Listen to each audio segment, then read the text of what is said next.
back to Neuroconvergent Leadership, where we talk about communication with a focus on the STEM workplace. I'm Jeremy Doran. I've helped hundreds of engineers and scientists make the transition from being great at their jobs into becoming great leaders.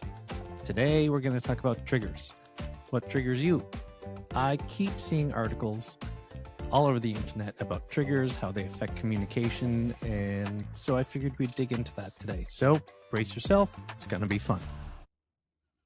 People always assume that triggers are bad, but if you look up the definition, it's actually stimuli like memories, objects, or people that spark an intense emotion. That's it. We probably notice the bad ones because they're so much more jarring and they can cause us problems, but they're not always bad. Kind of like stress. People talk about stress like it's this bad thing, but again, stress is a response to environmental or internal perturbations. It's a good word, and can be considered adaptive in nature. So they are normal responses, stress are. But it can be good or bad. When it's bad, that's when it's really distress. And distress is when it goes on too long and is too intense and it causes you negative emotions, or it can be bad for your health even. But there's also eustress, and eustress is the good kind, gets you motivated. Think of an athlete who's getting up for a game, or think of the rush you get when you do something a little bit scary like skydiving. That's eustress. So stress can be good or bad. Triggers can be good or bad, but most of the time people are thinking of triggers as the bad kind. So that's just a little aside. But as for negative triggers, a lot of things can cause them. Someone can have a really strong reaction when they see a certain breed of dog, because a dog like that bit them when they were a kid. Or loud noises can trigger somebody who's got PTSD. There are all sorts of very serious triggers. But since we're on this podcast to talk about communication, we're going to talk about the ones that happen in conversations. The most common things that people are triggered by are feeling invisible, feeling dismissed, or being ghosted.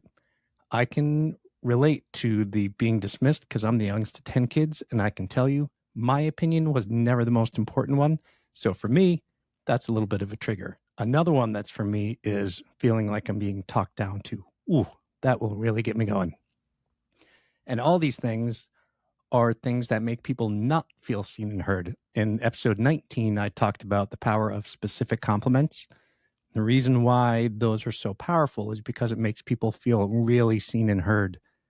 All the things I just talked about are the exact opposite of that, and it can really trigger people. Being controlled is also a really big one. If you're in a conversation, you feel like someone's trying to control you, that will trigger a lot of people and really get their hackles up. Another one for me, which is kind of silly, is being called skinny, or people ask me, hey, did you lose weight? And if I'm not careful, that's just going to get me into a bad place. And surely it's because as a kid, I was growing up and people asked me all the time how skinny I was. They mentioned it. They told me I should eat more. Do I eat anything? Do I eat every day?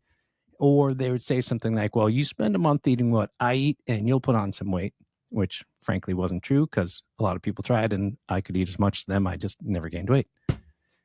So it seems silly, but I kind of have to take that back because it's a body image issue. And that is a very common trigger for a lot of people. So for me, it feels a little bit unfair for me to complain about it because so many people struggle to lose weight.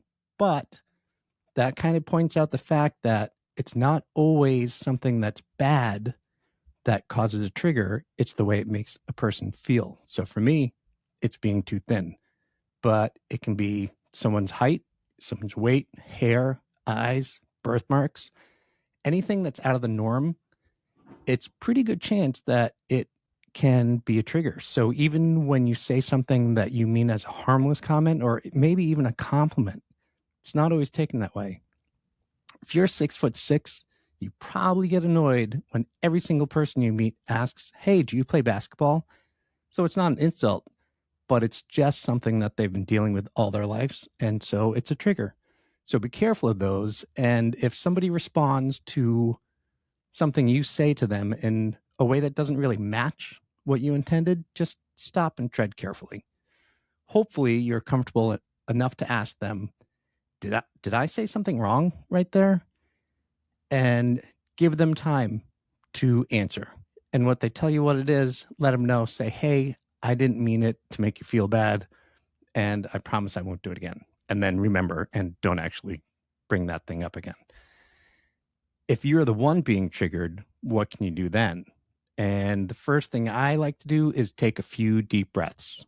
It's going to do two things. Controlling your breathing actually brings about physiological changes, like lowering your blood pressure, lowering your heart rate.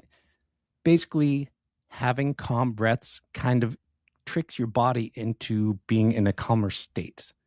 The other thing it does is it gives you time.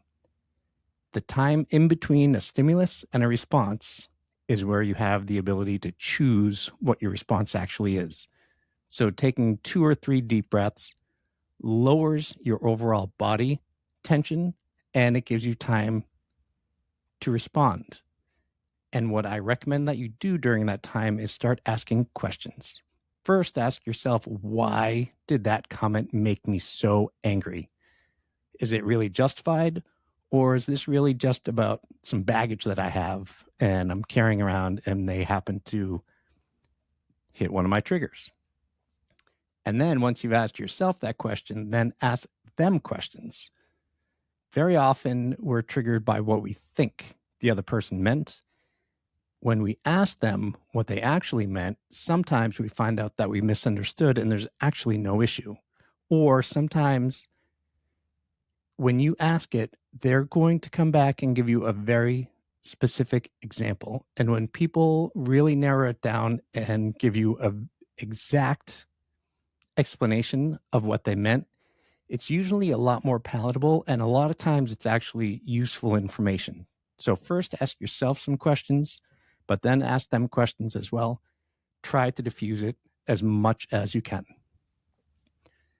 And just to round it out, because we talk so much about those bad triggers, here are some other triggers. For me, cigar smoke in small doses always makes me smile. My dad smokes cigars, and the smell always just reminds me of him, puts me in a good place. Music is a good one. Music brings back so many memories.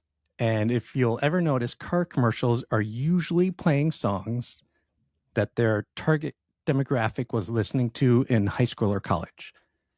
Those songs bring back a lot of good nostalgia, usually, and the car companies know that it's a positive trigger, puts people in a good, happy mood, and makes them more likely to want to buy whatever brand of vehicle that is. My name seems to be a trigger, and it can go either way. I found that Jeremy's not an odd name, but it's not a common name. And often when I say my name, I'll get one of two responses. People either burst into a big smile and they're like, oh, I love that name. And they tell me about someone that they knew named Jeremy. Sometimes they kind of turn their heads to the side and it's like, oh, I knew a Jeremy once. And I got to tell you, when that's the response, it really takes me longer to get them to warm up to me. So, funny thing, it's a name. It can be a good trigger or a bad trigger, but it is very often a trigger, which seems so strange. Anyway, so that's this week's episode. It's a quick one. Triggers like stress can be good or bad, but when you're having a conversation with someone and you trip over one of theirs or they hit one of yours, just remember to pause, breathe deeply, and ask questions. You're going to be glad you did. Thank you so much for listening to Neuroconversant Leadership. If you found this beneficial, can you do me one small favor? It'll be quick, I promise. Can you go and give this podcast a review on Apple or Spotify or wherever it is that you listen before doing anything else? Unless you're driving. If you're driving, then I need you to keep driving. And then when you're done and parked, then go ahead and give me a review. Hopefully 5 stars, but whatever you are comfortable honestly giving. Thank you and have a great day.